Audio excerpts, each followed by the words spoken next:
Hello students, welcome to Educate. Today we'll continue with the fourth chapter of class 11th NCERT history जिसका नाम था The Three Orders. तो a quick recap. हमने अभी तक इस चैप्टर में ये जाना था फ्यूडलिज्म,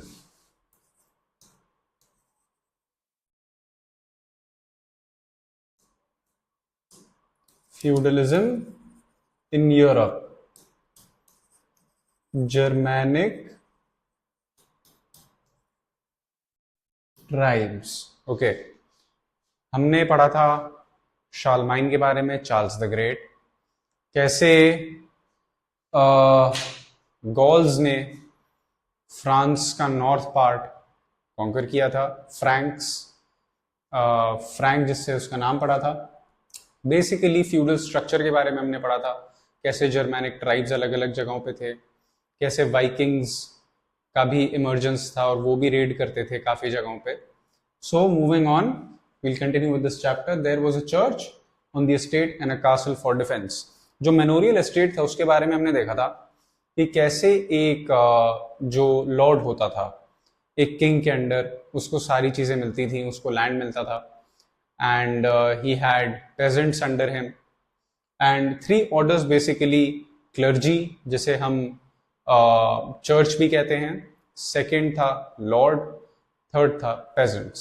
अब नाइट्स भी इसमें आते थे जिनके बारे में हम अभी पढ़ेंगे. But first there was a church on the estate and castle for defence. जो मेमोरियल एस्टेट था वो थ्रू एंड थ्रू ऐसा बना होता था. From the 13th century, some castles were made bigger for use as a residence for knights' families. अब जो knights होते थे, knights कौन होते थे? जो मैनर को, उस पूरे मेमोरियल एस्टेट को प्रोटेक्ट करते थे. लॉर्ड के लिए बेसिकली एक मसल पावर या फिर एक enforcer of what ever the Lord said, वो काम होता था एक नाइट का. All right. In fact, in England, castles were practically unknown before the Norman conquest and developed as centers of political administration and military power under the feudal system. अब जो feudal system था उसके under ये military power बढ़ती गई. The manor could not be completely self-sufficient because salt, milestones and metalware had to be obtained from outside sources. अब जो पूरा एक manor था वो एक तरीके से self-sufficient पूरे तरीके से नहीं था, क्योंकि salt, माइलस्टोन्स, पत्थर, नमक अलग अलग तरीके के, और मेटलवेयर, लोहे की बनी हुई चीजें बाहर से ही लानी पड़ती थी.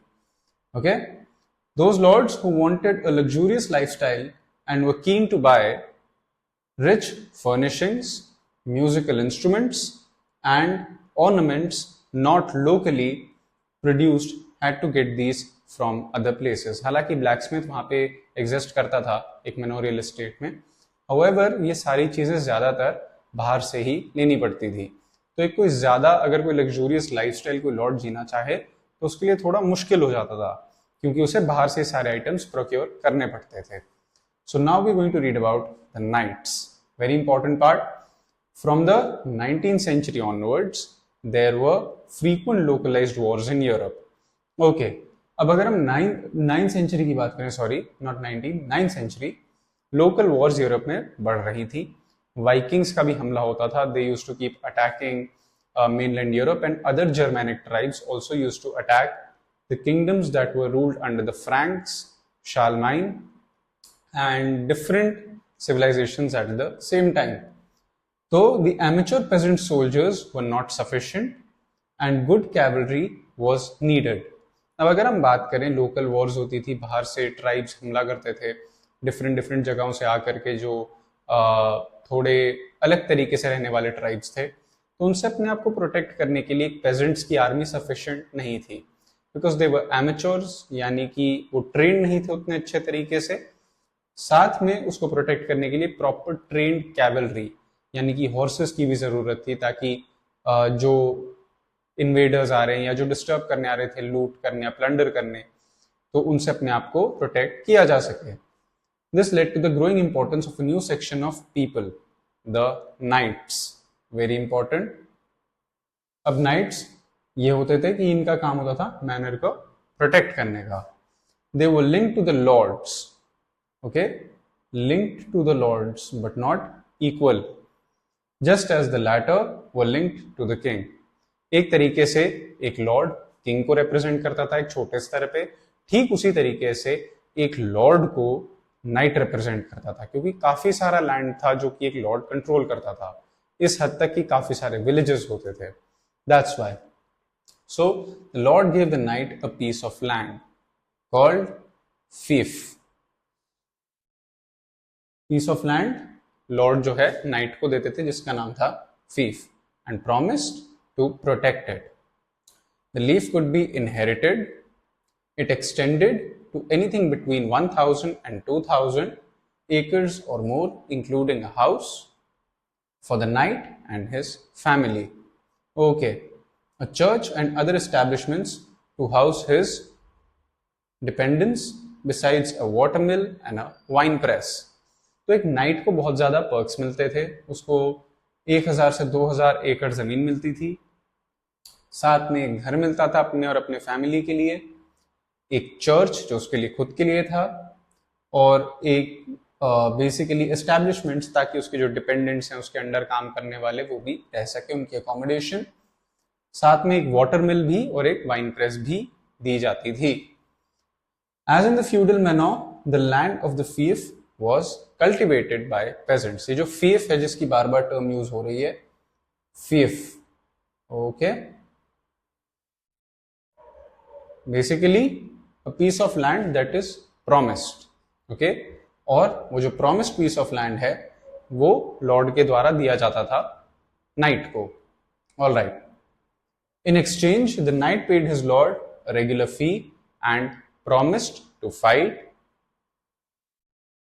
for him in war. मतलब जब भी वॉर लड़ने जाएगा अब वो उसको सपोर्ट करेंगे हमेशा nights. To keep up their skills, knights spent time each day fencing and practicing tactics with dummies. A knight might serve more than one lord, but his foremost loyalty was to his own land. In France, from the 12th century, minstrels traveled from manor to manor. From the 12th century, okay, minstrels travel करते थे एक manor से दूसरे manor तक, और उनका काम क्या होता था?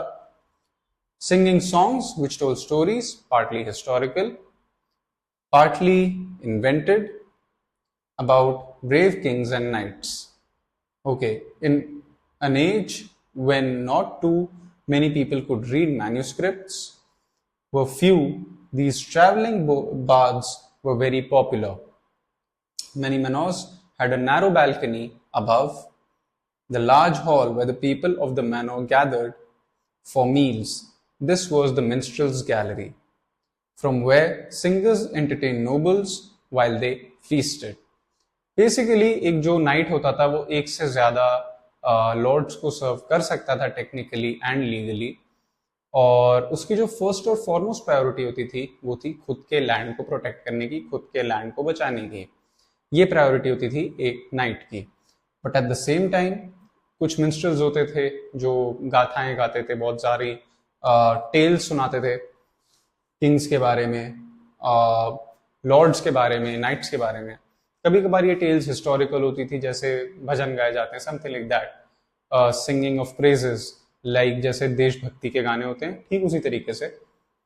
एंड नाइट्स पूरा दिन प्रैक्टिस करते थे क्योंकि उनका काम था वॉर लड़ने का. अपनी वॉरफेयर स्किल्स को वो और ज्यादा एनहांस करते थे डेली प्रैक्टिस करके, डमीज के साथ, स्वॉर्ड्स के साथ, ये सब. सो यहाँ पे एक छोटा एक्सर्प्ट है जिसे हम देखेंगे. If my dear lord is slain, his fate I'll share. If he is hanged, then hang me by his side. So if to the stake he goes with him, I'll burn. And if he's drowned, then let me drown with him. ये डून डे मेयॉन्स 13th century French poem है जो कि गाई जाती थी नाइट्स के बारे में, उनकी लाइफ्स को बताते हुए. All right, the first order clergy. Clergy क्या होते थे? Christian pandit ji. All right, like father, pope, bishop, etc. The Catholic Church had its own laws, owned lands given to it by rulers, and they could levy taxes. It was thus a very powerful institution which did not depend on the king. At the head of the Western Church was the Pope. He lived in Rome. The Christians in Europe were guided by bishops and clerics who constituted the first order. Okay.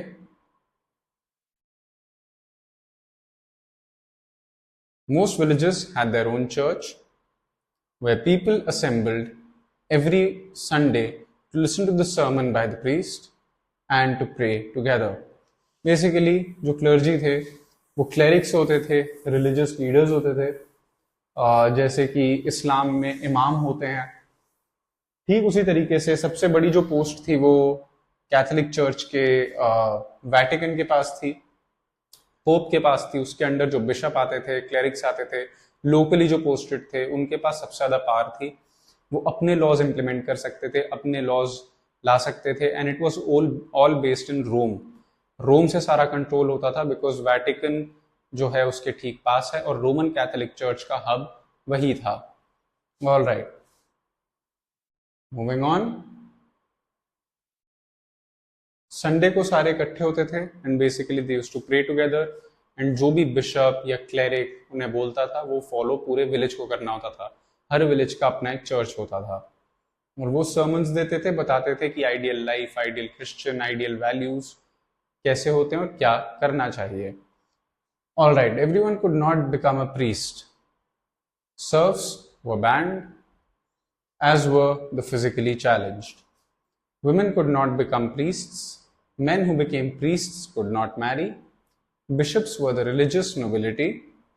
Like lords who owned vast landed estates, the bishops also had the use of large estates and lived in grand palaces. The church was entitled to a tenth share of whatever the peasants produced from their land over the course of the year, called a tithe. फीफ और टीथे, जो एक साल में pageants अपने land में जो कुछ भी उगाया हुआ था वो चर्च को देते थे, उसे कहते थे tithe. Money also came in the form of endowments made by the rich for their own welfare and of their deceased relatives in the afterlife. Some of the important ceremonies conducted by the church copied formal customs of the feudal elite. The act of kneeling while praying with hands folded, and hands clasped and head bowed was an exact replica of the way in which a knight conducted himself while taking vows of loyalty to his lord. Similarly, the use of the term lord for God was another example of feudal culture that found its way into the practices of the church. Thus, the religious and the lay worlds of feudalism shared many customs and symbols. Basically, जो church था काफी ज्यादा अपने practices में, अपने functioning में बहुत ज्यादा इंस्पिरेशन लेता था फ्यूडल लॉर्ड से. कैसे? जो टर्म लॉर्ड है उसको गॉड के लिए यूज करना ये चर्च ने अडेप्ट किया था इस पूरे फ्यूडल स्ट्रक्चर से. ऑल्सो जो नीज पे नील करके प्रे करने का एक्ट है या फिर जो प्रे करते हैं उसे भी लिया गया था from the feudal structure. And जो काफी सारे कस्टम्स, सिंबल्स और ये सब चीजें हैं ये चर्च ने बोरो करी थी फ्रॉम द फ्यूडल सिस्टम और the way in which the knights, peasants etcetera conducted themselves in front of the lord. Okay, basically एक तरीके से कहा जा सकता है that it was an act that established utmost superiority in the feudal order that was there in amongst the three orders. So अब हम monks की बात करेंगे. Apart from the church, devout Christians had other kinds of organization also. जो उस time पे bishop होता था या जो क्लर्जी होते थे, बेसिकली जो प्रीस्ट होते थे, दे कुड नॉट मैरी। फिर भी वो लैविश पैलेसेस में रह सकते थे, उनको सारे फैसिलिटीज मिलती थी। The respect that they got was also on another level. They could implement their own laws and at the same time वो खुद भी टैक्स रिसीव करते थे from peasants throughout the year. Okay, जो डिवाउट क्रिश्चियंस होते थे, एक तो चर्च हो गया, जो और ज्यादा क्रिश्चियनिटी को मानते थे, उनकी अपनी थोड़ी एक डिफरेंट ऑर्गेनाइजेशन थी। वो थी some deeply religious people chose to live isolated lives, in contrast to clerics who lived amongst people in towns and villages. They lived in religious communities called abbeys or monasteries, often in places very far away from human habitation. Okay, abbeys. जो एक AB होती थी जहाँ पे ये religious communities monks रहते थे, devout Christians जो बहुत ज्यादा एक्सट्रीम लेवल पे बाइबल को मान रहे थे, जो कट्टर थोड़े होते थे और वैसी लाइफस्टाइल जी रहे थे, जो एक जैसे एक तरीके से एक बुद्धिस्ट मंक जीता है, एक बौद्ध भिक्षु जीता है, ठीक उसी तरीके से ये क्रिश्चियन मंक्स वैसी लाइफ जीते थे, similar if you can understand. और ये रहते थे बेसिकली बहुत आइसोलेटेड, अलग अलग रहते थे स्पिरिचुअलिटी और अपने मतलब बहुत एक स्ट्रिक्टनेस के साथ अपनी लाइफ बिताते थे। क्लेरिक्स जैसे इनहैबिट करते थे टाउन्स को, मैनर्स को। तो बेसिकली ये जो मंक्स थे ये थोड़ा दूर रहते थे, away from all the civilization that was there. थोड़ा अलग इनकी मोनास्ट्रीज बनती थी और इसे एबीज कहा जाता था। अब एबे जो होता था, एबी को एक एबट या अबेस देखा करती थी जो उसके हेड होते थे। ऑल्सो जो अगर हम देखें ये ह्यूमन हैबिटेशन से थोड़ा डिस्टेंट होती थी, बिकॉज ये मानते थे in detachment. Okay, two of the more well known monasteries were those established by Saint Benedict in Italy in 529 and of Cluny in Burgundy in 910। Very important, ये जो monasteries हैं, well known monasteries, Saint Benedict in Italy 529 and of Cluny in Burgundy in 910, France. Monks took vows to remain in the abbey for the rest of their lives and spend their time in prayer, study and manual labor like farming. तो एक monk का क्या काम होता था एक AB में? This is your answer, यहां पे आप देख सकते हैं। एक मंक सिर्फ और सिर्फ पूरे दिन प्रे करता था, पढ़ता था about Christianity, Bible and what ever related topics. Also manual labour करता था, फार्मिंग एटसेट्रा, अपने लिए ही चीजें ये लोग उगाया करते थे। Unlike priesthood, this life was open to both men and women. Men became monks and women became nuns. So ये जो एक तरीका था क्रिश्चियनिटी फॉलो करने का, ये जो क्लेरिक्स होते थे, प्रीस्टहुड, एक प्रीस्ट नहीं बन सकते थे लेकिन ये मंक होते थे। मतलब सब कुछ रिनाउंस कर चुके हैं, एक सन्यास की जिंदगी जीते थे, सन्यासी के तरीके रहते थे जैसे एक सन्यासी रहता है। और उसमें औरतें भी शामिल हो सकती थी। Women could also become a nun, जो बनते थे उन्हें नन कहा जाता था। रूल सबके लिए सेम थे, but a woman became a nun and a man became a priest. और ये कोई भी पेजेंट्स भी बन सकते थे। All right, except in a few cases, all abbeys were single-sex communities. That is, there were separate abbeys for men and women, like priests, monks and nuns did not marry. तो जो abbeys होती थी वो coexistent नहीं थी, एक basically heterosexual space नहीं थी। वहाँ पे same gender के लोग रहते थे। अगर एक abbey है तो वो सिर्फ आदमियों के लिए होगी और एक abbey सिर्फ और सिर्फ औरतों के लिए होगी। So for man and women different होते थे एबीज। ऑल राइट, और बिल्कुल प्रीस्ट्स की तरह, क्रिश्चियन प्रीस्ट्स की तरह ये भी मैरिज नहीं कर सकते थे, शादी नहीं कर सकते थे। From small communities of 10 or 20 men, women monasteries grew to communities, often of several hundred, with large buildings and landed estates, with attached schools or colleges and hospitals. They contributed to the development of the arts.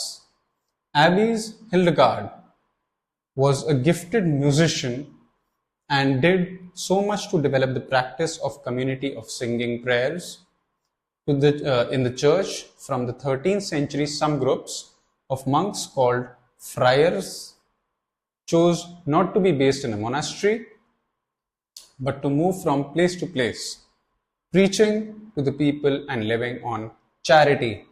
Very important. तो जो छोटी communities होती थी उसमें 10-20 ये सन्यासी होते थे, नन्स और बेसिकली मंक्स, और ये धीरे धीरे कम्युनिटीज बड़ी होती गई और बहुत सारे एबीज बनते गए और इनके साथ अटैच्ड स्कूल्स, हॉस्पिटल्स और कॉलेजेस भी होते थे। एबी के अंदर सब होता था। सेल्फ सफिशिएंट कम्युनिटी, काफ़ी सारे इसमें से म्यूजिशियंस भी निकले जो बहुत गॉस्पेल्स या फिर एक क्रिसमस कैरल्स ये सब गाया करते थे, क्रिश्चियन कैरल्स और व्हाटएवर, ये सारे डिवाइन सॉन्ग्स गाया करते थे। And at the same time कुछ मंक्स ऐसे भी होते थे जो एक मोनास्ट्री में नहीं रहते थे, एक एबी में नहीं रहते थे, वो जगह जगह ट्रैवल करते थे, spreading the message of Christianity. All right,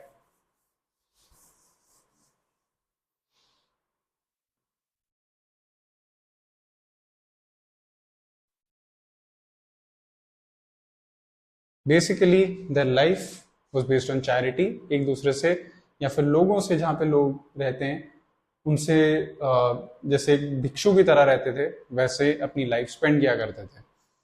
so over here in Benedictine monasteries, Benedictine माने सेंट बेनेडिक्ट के द्वारा बनाई हुई। कहाँ पे बनी थी सबसे पहली monastery? One of the first and the most famous in 593 in Italy by Saint Benedict. All right. There was a manuscript with 73 chapters of rules which were followed by monks for many centuries. Here are some of the rules written below. Chapter 6. ये कुछ rules हैं जो बताए हैं monks के लिए, जो एक manuscript में मिला था एक monastery में। तो ये rules एक तरीके से बहुत ज़्यादा important थे। मंक्स के लिए as a guide book use किया जाता था इनको, ताकि मंक्स को समझ आ सके कि एक आइडियल मंक वाली लाइफ कैसे जीनी चाहिए एक क्रिश्चियन मंक को। Okay, chapter 6, permission to speak should rarely be granted to monks. ज्यादातर मंक्स को मौन रहना होता था, चुप रहना होता था, और बहुत कम उन्हें बोलने की परमिशन दी जाती थी। Chapter 7, humility means obedience. Humility मतलब कि शांत रहना और बहुत ज़्यादा डाउन टू अर्थ रहना, अपने अंदर झांक करके देखना और बेसिकली ह्यूमन रहना। ह्यूमिलिटी मीन्स ओबीडियंस, मतलब कि अगर आपने अपने अंदर ह्यूमिलिटी शो करी है तो आप ऑटोमेटिकली ओबीडियंट हो जाओगे टू क्रिश्चियन टीचिंग्स और the teachings of the Bible.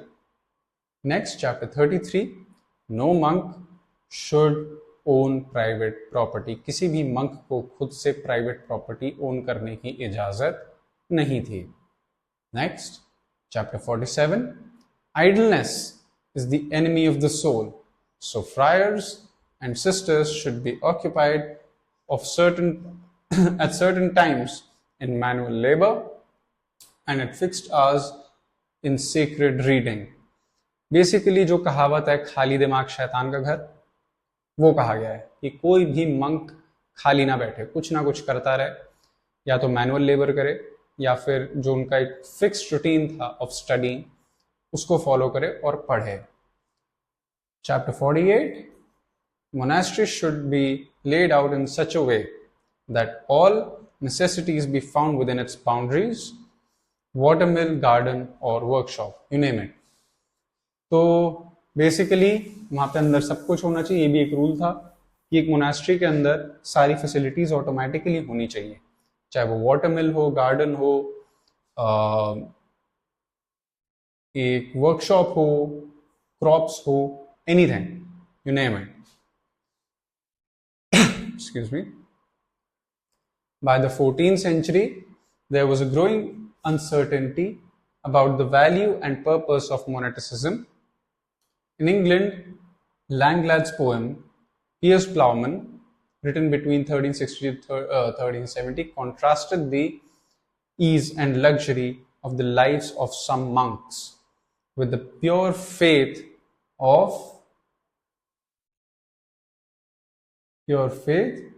simple plowmen and shepherds and poor common labourers. Also in England, Chaucer wrote the Canterbury Tales, which had comic portraits of a young monk and a friar. Basically, थोड़े time बाद 14th century में धीरे धीरे ये narrative आने लगा that कुछ monks की लाइफ बहुत ज़्यादा इजी है, बहुत ज़्यादा एक तरीके से हम कह सकते हैं कि वो एक बहुत लैविश लाइफस्टाइल जीते हैं, और इस टाइप की लाइफस्टाइल से it becomes very easy for the monks to run away from responsibilities. Okay, so कि फेथ के नाम पे they're living a pretty easy lifestyle, the church and the society. Though Europeans became Christian, they still held on to some of their old beliefs in magic and folk traditions. हालांकि Europeans Christian हो चुके थे, लेकिन उनके जो local beliefs थे पुराने pre Christian religions से, पेगन रिलीजन्स से, जो उनका पॉलीथिस्टिक फेथ होता था, उससे ये समझ में आता है कि बेसिकली एट दैट टाइम उनके अपने कुछ ट्रेडिशंस, अपना belief system in the magic folklore अभी भी उन्होंने पकड़ के रखा हुआ था. फॉर एग्जांपल, अगर हम इंडोनेशिया की बात करें, it's majority Muslim nation, but at the same time उनके कुछ कल्चर्स और प्रैक्टिसेस अभी भी ऐसे हैं. वो प्री इस्लामिक जो उनका रिलीजन था, चाहे वो प्रोटो टिबेटन बुद्धिज्म हो या फिर विद ट्रेसेस ऑफ हिंदुइज्म, उसके कुछ ना कुछ प्रैक्टिसेस अभी भी हमें देखने को मिलते हैं. So Christmas and Easter became important dates from the 4th century. 4th century के बाद क्रिसमस और ईस्टर बहुत ज़्यादा इंपॉर्टेंस इन फेस्टिवल्स को मिलने लगी. और ऐसा क्यों कहा गया है कि ये प्री क्रिश्चियन बिलीफ्स हैं? Read about that also. Christ's birth, celebrated on 25th of December, replaced an old pre-Roman festival. ये बात समझिए, Christmas is not Christian. Pre-Roman festival, the date of which was calculated by the solar calendar. Easter marked the crucifixion of Christ and his rising from the dead.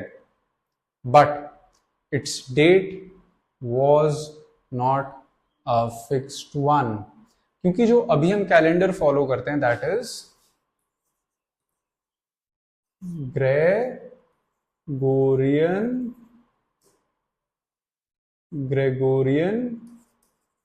Calendar, जो कि pope Gregory द्वारा लाया गया था. And Jesus Christ was born in फिलिस्तीन, Palestine में उनका जन्म हुआ था. एंड बेसिकली उस टाइम पे ये कैलेंडर यूज नहीं होता था, उस टाइम पे क्लर्जी और पोप का सिस्टम था ही नहीं. So it was an Aramaic calendar, somewhat similar to the Islamic calendar जो माना जाता है. एंड इसलिए उसकी डेट फिक्स्ड नहीं थी, because it replaced an older festival to celebrate the coming of spring after a long winter, dated by the lunar calendar. Easter क्या था? एक ऐसा फेस्टिवल था जो कि coming of spring after a long winter, तब ईस्टर मनाया जाता था. एंड ये प्री क्रिश्चियन हॉलिडे था जो कि लूनर कैलेंडर के हिसाब से चलता था. Traditionally on that day, people of each village used to make a tour of the village lands. With the coming of Christianity, they continued to do this, but they called the village the parish, the area under the supervision of the priest. उस जगह को parish कहा जाता था.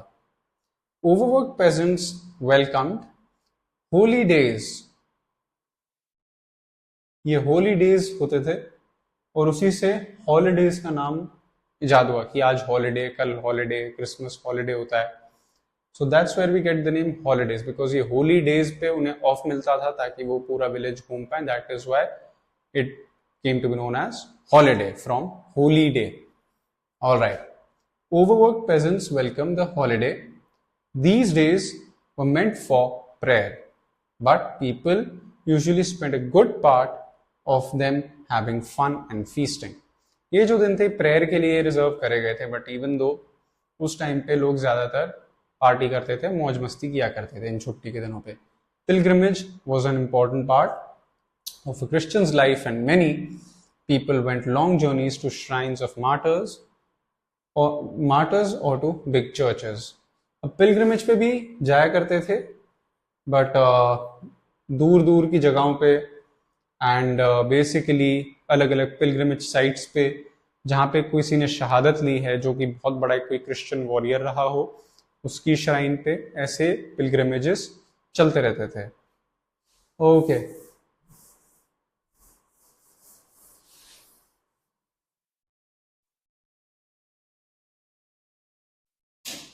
A small excerpt: when in April the sweet showers fall and pierce the drought of March to the root, and the small birds are making melody that sleep away the night with an open eye, so nature picks them and their heart engages. The people go long on pilgrimages and palmers.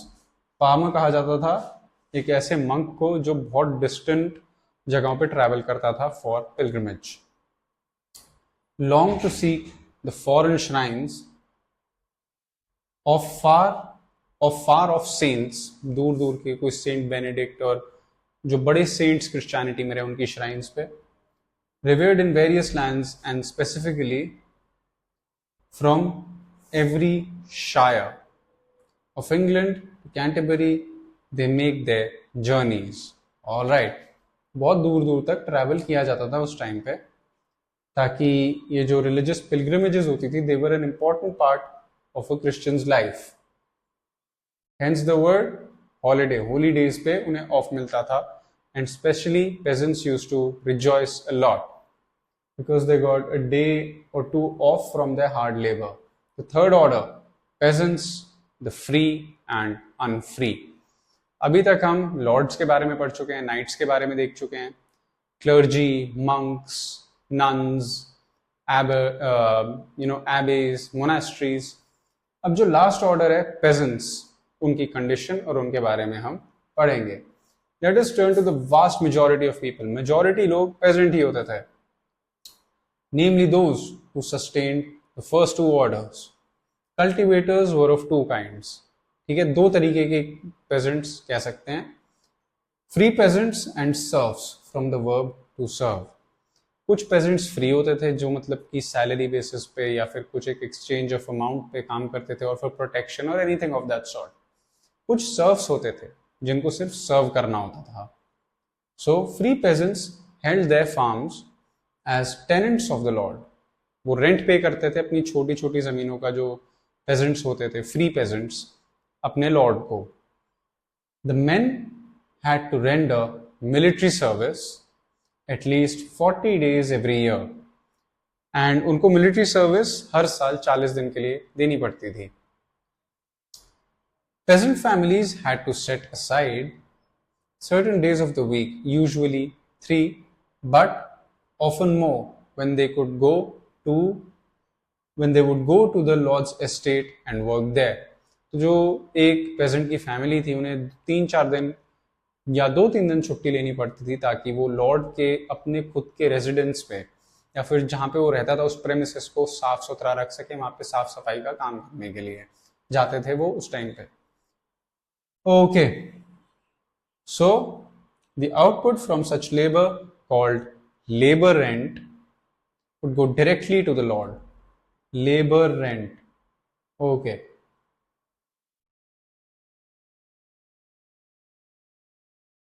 ये directly lord के पास जाता था.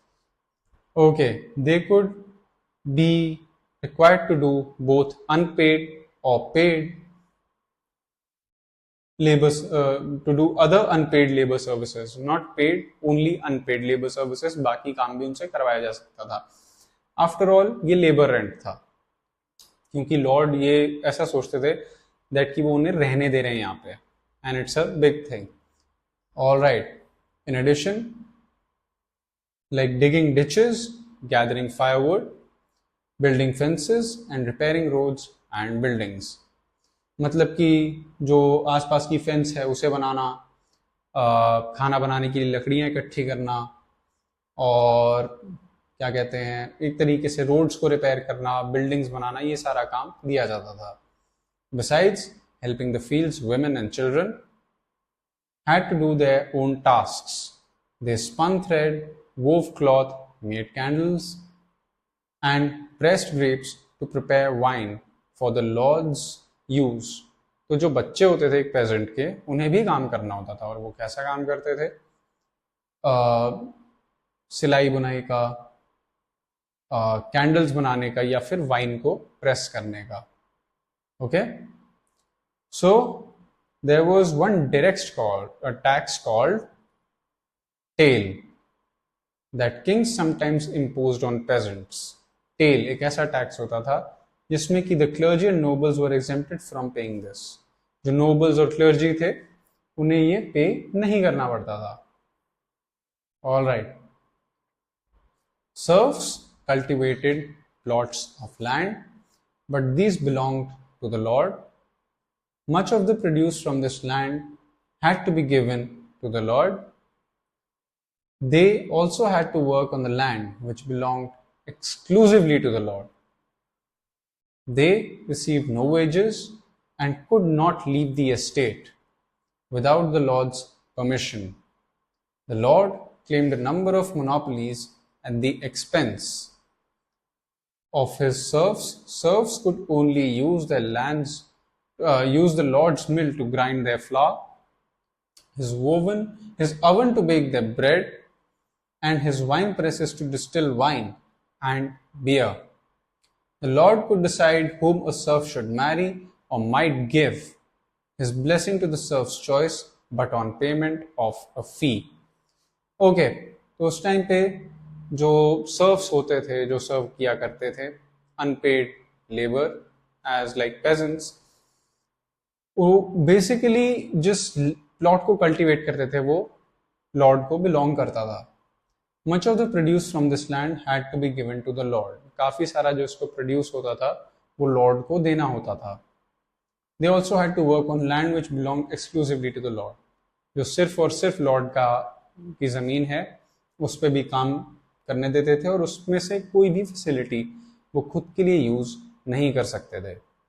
For example, और वो भी specially Lord की permission के बिना.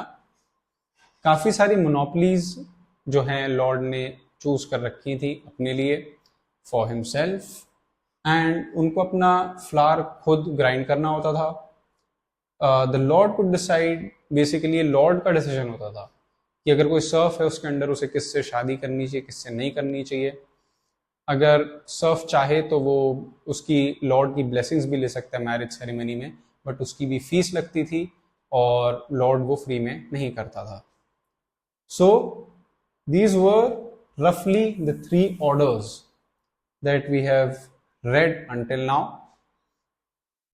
In the next part of this video, we'll be talking about the same feudal structure and how it was different through different countries in Europe, और क्या फर्क आ जाता था जब हम बात करते हैं बेसिकली इस पूरे फ्यूडल स्ट्रक्चर की, चाहे वो इंग्लैंड हो या बाकी यूरोपियन कंट्रीज हो. So this was the second part of the 4th chapter of your class 11th NCERT history, जिसका नाम है The 3 Orders. So in the upcoming parts, we'll be completing this chapter and reading it further. Thank you, Team Educate.